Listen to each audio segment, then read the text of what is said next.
This is yet another video from Avenue X on the drama Word of Honor that you didn't see coming.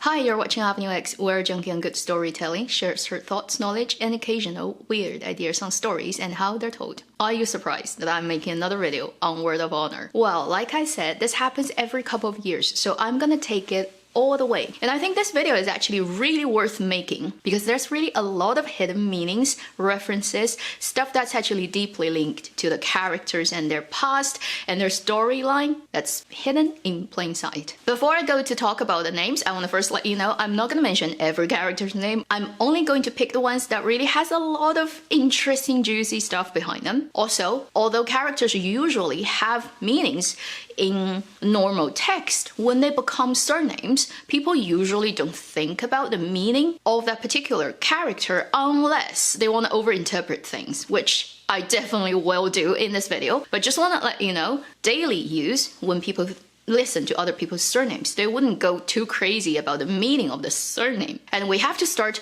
with the leading character and the character's name who has so much stuff behind it to talk about. And he alone probably is gonna take 40% of the length of this video, but you will not regret the time you spend listening to me talking about that. And that is Wen Kexing. Wen is his surname, Kexing is his given name, but it's a given name he made up for himself. He actually was once named Zhen Yan. Zhen is not his real surname because his father is adopted by somebody with the surname Zhen. Therefore, for a period of time, his father is named Zhen Ruyu and he's named Zhen Yan. But because of the tragedy he suffered in his childhood, he later reverted back to his original surname, his father's true surname, Wen, and then changed his given name to Kexing. So let's first look at Wen Kexing. Wen as a surname is just a surname, but as a character in normal use, it means warm or warmth. Do you remember Zhou Zishu once asked, "Is Wen your real surname?" And he replies, "Yes, it is my real surname. Don't you think it suits me very well?" 谦谦君子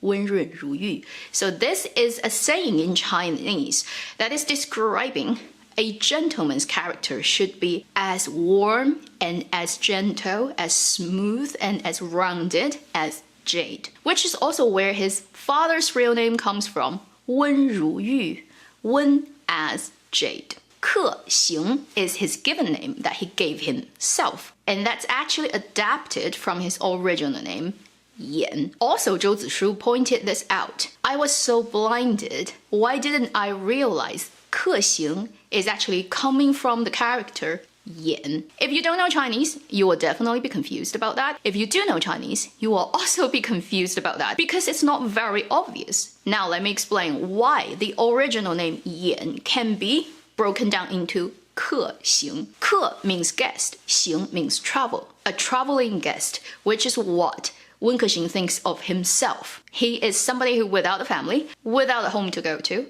and his aim is to destroy the world that destroyed him and then to go burn with it. So he never thinks himself as the owner of anything, not belonging anywhere, always alone, always traveling. So it's a very suitable name he made up for himself. Like he said himself, he is 天涯孤鸿无根行客. 天涯at the end of the world, end of the horizon, also the original name of this novel, 天涯客, 孤鸿, lonely swan, 无根行客, without route, traveling guest. So he explains that's where his name comes from. But then how is that to do with Yan? Well, his original name Yan means 蔓延, extend. It looks like Xiang, the travel character, sandwiching an extra part in the middle, that is 3 dots. The 3 dots in Chinese represents water. So it is traveling on water in that character itself. There's an explanation that you can use, which comes from a friend of mine, which I think makes a lot of sense. In ancient times, before, locomotive hit human, when you travel on water, you pretty much are a guest or traveler in some way.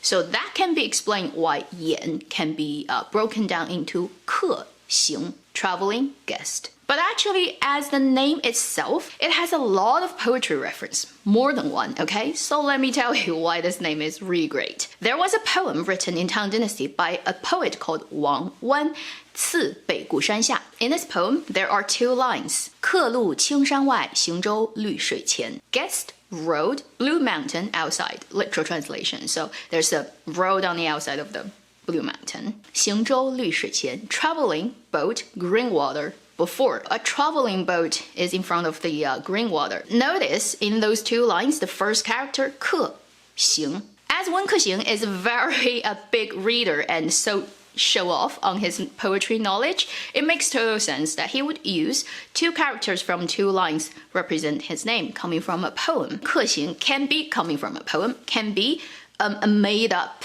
word that really fits Wen Kexing's perspective of himself. It could also be the broken down version of his original name. And as if that's not enough, there's an extra hidden layer of meaning. And this is so deliberately done by the original author. Also in Tang Dynasty, there's a famous poet called Wen Tingjun. His last character in his name, Jing, has multiple pronunciations. Even to today, people haven't decided which one it should be going for. But that's not the emphasis of this video. Wrote a poem called 上山早行, and within that there are 2 lines. 晨起动争夺，客行悲故乡. Even if you don't know Chinese, now you've heard the sound. Do you see where I'm coming from? So for those 2 lines, it's again talking about guest traveling, because 客行, right, can't get out of that. 晨起动争夺, morning, waking up. Move, 争, again, marching or traveling. 夺 is a particular type of bell. So it's describing on the traveling card, when you wake up in the morning, you're moving. That bell is ringing. The second line, 客行悲故乡, guest traveling, feeling sad about home. Particularly the type of hometown that you can go back to. 家乡, for example, in Chinese means your hometown, literally like you can travel to tomorrow if you buy a ticket. Whereas 故乡 has that past meaning, the gone by, the thing that cannot come back. So it has a layer of extra sadness for a home that you cannot go back to. 客行悲故乡. So it is describing on the morning you're on the traveling and you have to go ahead, but you are missing your home. Do you realize this line is also a knife for the drama? Because 客行 can be 温客行, 悲, feeling sad for 故乡, which is the exact same pronunciation for the character 故乡. The sister/daughter that he has. The only thing that kept him being a human for the years that he lived in Ghost Valley, and the person who eventually he lost. So, talking about his name, Wen Kexing, right? There's so much. And as if that's not enough, there's more. Okay, I have to talk about his original name, Zhen Yan. Yan already explained. Zhen is a very, very interesting surname. It has a lot of historical story and famous people attached to it, and also in Chinese literature. So let me explain. This is added by the adaptation author. In the original novel, this thing doesn't exist. He is always Wen Kexing. He's never Zhen Yan. But I think the scriptwriter is super clever of adding that. Zhen, its meaning is selection, or tell something from something. It has the exact same pronunciation as another character, Zhen, truth, real. And in Chinese literature, there was already a famous case of using this surname representing truth. That is Hong Lou Meng, Dream of the Red Mansion, or The Story of the Stone, one of the most classic literature pieces in Chinese. In that writing, there's a Jia family, which is what the story is focused on. But it suggested right from the beginning that actually that is a reflection of a Zhen family, which means real. So fake and real family. So the surname Zhen has this long existing tradition in Chinese literature that represents a form of hidden truth. But that's actually not related to the name itself. It's related to a previous famous literature piece. Now you look at the name Zhen Yan, it immediately becomes extremely interesting because Zhen can be interpreted as Zhen, truth. Yan, this pronunciation has the exact same pronunciation character, Yan, which means hidden. So, Zhen Yan can mean hidden truth. See that? Because Wen Kexing changed his name, changed his identity, his faking, as being somebody at the beginning of the drama until later you find out who he is. I just have to say, this scriptwriter is like ace. She knows all the literature references, where all the hidden stuff can coming from, and she's not hesitating at adding super extra layer of meaning on top of each other and just let the audience go figure. Let's move on to Zhou Zishu. Zhou is a surname, don't have to overinterpret it. It has meanings, but really, as a surname, it's just a surname. Zishu, okay, is the interesting part of his name. That is given name. Zi can mean a lot of things. Can mean son, can mean a respectful term of calling somebody. Ancient Chinese society, if you are called some zi, you are big person, like Kongzi, Confucius, like Laozi, the founder of Taoism. So you have to almost be a sage and saint to be called some zi. Shu also has many meanings. It can mean spread, it can mean unfold, it can mean loose, it can mean comfortable. So it's a good character. It is a name that's given to a person, wish him to be a successful and highly respected and also a very relaxed and happy person. But Wen Kexing totally wants to warp it, because he explained Zhou Zishu's name as 执子之手，坐看云舒. He carries out his flirting spirit to the end of the world. 执子之手, holding your hand, which, if you've watched my previous video on the poetry reference, the first poetry reference video, I've talked about this line, where it comes from. And it's talking about wanna grow old with you. So he's using a character in Zhou Zishu's name saying, I wanna grab your hand and grow old with you. 坐看云舒, sit down and watch the cloud change. The cloud turns and folds and unfolds. And that also comes from a Ming Dynasty famous 对联, which is two lines that are matching perfectly, and it's a literature tradition of people playing games with words. The later line of that famous 对联 is talking about sitting down and watching the cloud folds and unfolds. I want to grab your hand and grow old with you, and then sit and watch cloud with you. And Zhou Zishu totally was like, fine, whatever, you want to play with it. That is Zhou Zishu's name's meaning. He also uses a name that he made up for himself, Zhou Xu. Xu is liu xu, willow catkin. If you have a particular type of willow in the place you live, you know what I mean. The white fluff that floats in the air and it's very messy. But liu xu in Chinese literature has a lot of meaning. It has a lot of romantic meaning attached to it. And it's often used to represent that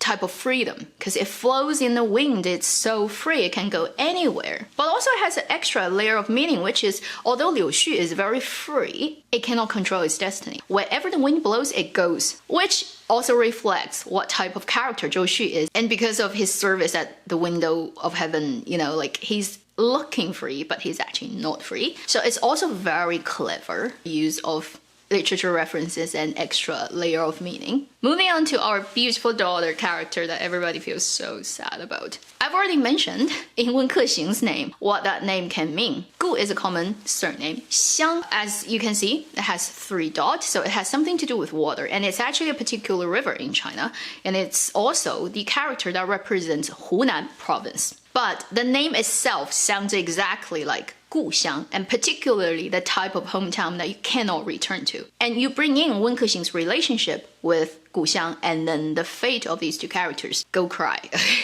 So that's what Xiang's name means. Then her little sweet lovebirds that just didn't manage to actually marry her. So sad. Cao Weining. Cao, a well-known surname, as you know, Three Kingdoms, Cao Cao, right? So it's a common surname. Wei means plants growing very lushly. Ning means peaceful. Now you see like how clever and how sad it is. His name has so many good meaning, wishing him to grow as lush plants and having a peaceful life, yet die young, not really dying in peace. Then I'm gonna quickly talk about a couple of characters such as Baiyi, another common surname, Baiyi, white cloth. So he probably has the most direct, literal name of all the characters in this drama, because he literally dresses in white all the time. His sword is called white cloth, his name is white cloth to the end. Xiang, played by Chen Zihan, her name is Luo Fumeng. This is also made up by the scriptwriter, because in the original novel, Xiang is a guy who is just really peripheral and kind of useless anyway. But in the drama, she becomes very important. Her name is Luo Fumeng. Luo, another surname that is very common. Fumeng, Do you feel like it sounds like Luo Fusheng from Zhu Yilong's drama? Yeah, because it's almost exactly the same name. It comes from the word Fu Sheng Ruo Meng. Fu, floating, Sheng, life, Ruo, as, Meng, dream. So this is describing actually our human life. Sometimes when you look back, it feels like entirely it's a dream, it's unreal. It's like the floating, intangible kind of dream. So Fu Sheng or Fu Meng all come from this Fu Sheng Ruo Meng. As for the Wu Hu Meng people, Gao Chong, Shen, Zhao, Jing, look at their given name. It's very ironic. Chong, for example, means worship. Shen means cautious. Jing means respect. All the good characters for males, and yet what they do, Wu Hu Meng, what they do is very questionable, and certainly some of them are really terrible people. And then finally, I'm gonna talk about two names wrapped up in one, and it's Zhang Chengling and his daughter Nianxiang. Zhang Chengling, Zhang, a common surname, one of the biggest surname in China. Cheng means become, Ling means mountain, ridge. But Chengling actually comes from a poem that's super famous. Every Chinese person can recite it. 横看成岭侧成峰，远近高低各不同。不识庐山真面目，只缘身在此山中。It's a poem written about a particular mountain that you can go and visit, called Lushan, and it has a very famous waterfall that is very beautiful. This poem is talking about when you look at the mountain horizontally, you see the ridges. When you look at the mountain from the side, you see the peaks. However you look, you cannot see the whole picture of the mountain just because you are actually in the mountain. And the funny thing is, Chengling's brother is called Chengfeng. If you notice at the beginning of the drama, who shows up for a couple of scenes and dies, his parents are just lazy. They literally named their sons from like one line of a poem. It's like, okay, you're gonna become rich and you're gonna become a peak, and mountain for boys. Good. Okay. At the very end of the drama, you'll see a little girl that calls him father. We've discussed in live stream about who is the mother, right? And nobody knows who's the mother. It doesn't matter. We don't care.